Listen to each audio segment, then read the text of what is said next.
اخبار مية مية في الكرة المصرية فضلا وليس امرا، دعمني باللايك والمتابعة ويلا بينا. مارسيل كولر يا صديقي بيقدم ملحمة في كأس العالم للأندية في المغرب، وبيثبت يوم بعد يوم انه مدرب كبير قوي. حسين الشحات يا صديقي اصبح من ضمن 4 لعيبة بيسجلوا في 3 نسخ مختلفين لكأس العالم للأندية، والاربعة دول هم كريستيانو وميسي وجاريث بيل وحسين الشحات.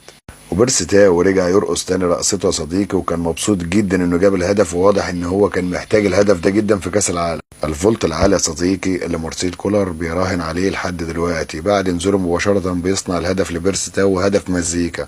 ومحمد شريف يا صديقي خد رجل المباراة النهاردة، ومعرفش عشان الهدف اللي جابه ولا عشان حاجة مختلفة تاني. انا شايف ان واحد من حمدي فتحي وحسين الشحات ومحمد هاني واحمد عبد القادر هم ياخدوا رجل المباراة. اما بالنسبة لجده فريرا يا صديقي، فالمفروض ان طلع اخبار بيقولوا فريرا يتولى تدريب نادي الزمالك مكان فريرا.